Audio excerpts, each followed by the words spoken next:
Hello all, welcome to another video. I'm going to talk about the 7 psychology rules that could really help you as a product designer. After all, product design is about combining art, technology, and psychology because you're putting the users and the customers at the center of your operating model.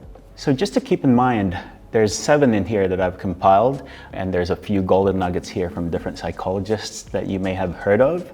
Having said that, there's so many other ones out there that is related to this topic, but in the meantime, I hope that this 7 will help you. So whether you're a senior designer, I'm sure some of these rules are already ingrained in your practice without you really knowing that it's actually a formal psychology rule.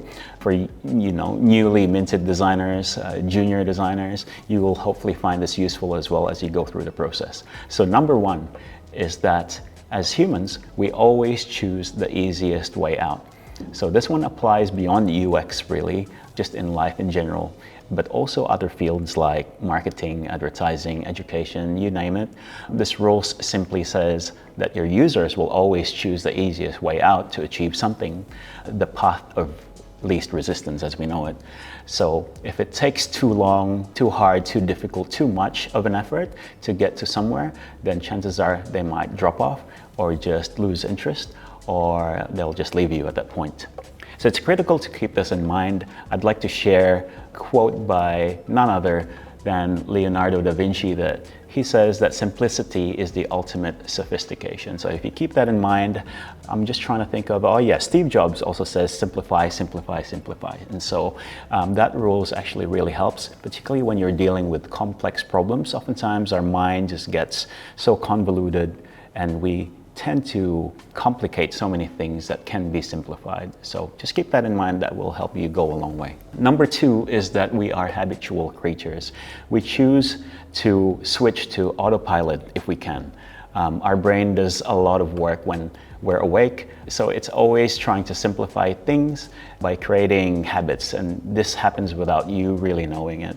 Habits are really, as you know, automatic actions. You wake up in the morning, at least for me, I know I wake up in the morning. Sometimes I don't really think about what I'm going to do. My body just goes that way. It does that one thing and then just keeps doing that over and over again. And so if I want to break the habit and change the habit, it's almost something that I need to force myself to consciously think about and force myself to change my pattern. But yeah, just keep in mind that we have that habit, so the more you create that pattern for someone that is more recognizable and they go through it and it creates familiarity in what they do, chances are that's going to help you as well in product design and making sure that they go through a certain path that is more familiar for them because of their habit. The third one is something that is taken out of the Hicks law. We take longer to decide the more choices we get. So imagine you walking into a restaurant that has so many different options of menu.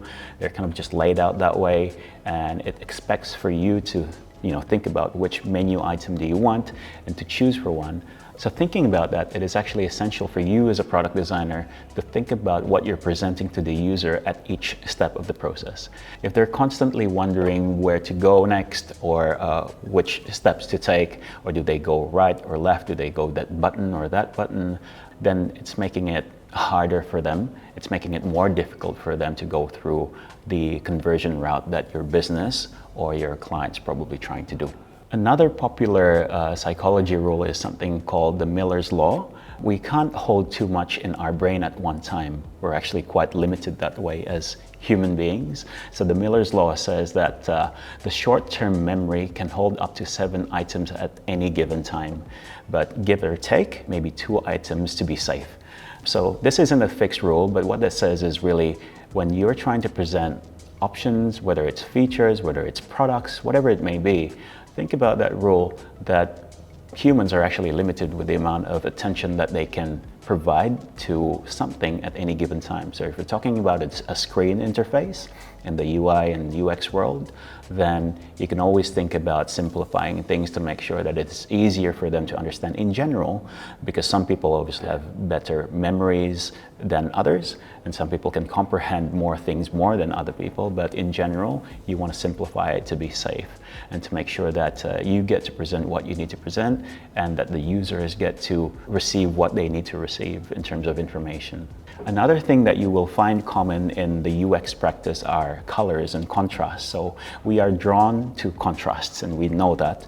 It's an obvious one if we really think about it. And comes from the von Restorff effect. It points that we're always drawn to an item that is more contrasting among a group of similar things. So if you take colors as an example, oftentimes, the more vibrant color will stand out against colors that are more neutral because of a certain reason. It just stands out. I mean, that happens everywhere. If you're in the train and you saw someone who's using a bright pink between everyone who's using black, gray, or navy blue, then that person will stand out. So it's kind of the same in UX. And obviously, in practice, what that means is you want to highlight call to actions that are most important. You don't want a call to action that is a button that is not so important to dominate versus the other one that drives certain things, whatever level of metrics that you wanted to measure against that. But essentially, you want to make sure that you design with that in mind. So it can be, in an e-commerce world that we're in most of the time, it can be promotions, it can be sign-ups to certain things, but you don't want to do it too much as well that it doesn't become a sensory overload thing, if that makes sense. So yeah, just be mindful of that. But if you can understand and master the principles of contrasts and colors, that will bring you a long way too. Number 6 is something out of the Jacob's Law. We crave for what is familiar. So I've mentioned one of these earlier, but essentially users expect to have the same familiar process or experience as to how it's always been done. So there are things that are there and it's been done that way for such a long period of time just because that's the only way to do it or the best way to do it. So what that means in terms of our process is try to think about the risks of tempting yourself with a new process or reinventing the wheel where you shouldn't have gone that way because it'd be counterproductive to what you need to do. So think about that. You shouldn't go all out when redesigning a certain process that is so familiar, like a checkout process, as an example. When you want to iterate and improve, just do micro little improvements that hopefully can increase the conversion. And as I said, just always run the tests. And here's the last one that I have for you today. Number 7 is that we lose interest if we can't understand something in 5 seconds. So it's called the 5 seconds test. Well, it's give or take 5 seconds. I don't think it's necessarily 5 seconds per se, but within seconds. This is a common sense rule, really, but something that product designers tend to forget is that they are juggling too many requirements. And if your users can't understand a page within 5 to 10 seconds, it takes them way too long to understand what is it exactly that you're doing, or what is it exactly that you're expecting for them to do, or what is it exactly that will bring value to them within this page, then they will just leave your product. In usability testing, we will briefly show participants a home page, a product page, a prototype of how the flow works, and then we will ask them whether they understood what it was, whether they understood what they were meant to do, or what is it that they wanted to do, and whether they're able to achieve that. So with all of that feedback, normally you're able to find out what is it that you can optimize, what part of the process can you remove that will make it a lot faster for them to get to where they need to go as users. And if you get to do that and you do that consistently, then chances are your design is going to be on the right track.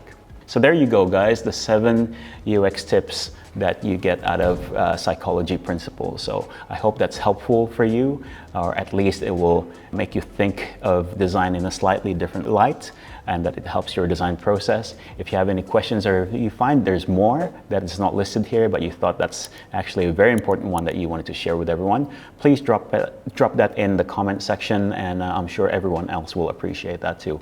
All right, thank you so much, and have a good day.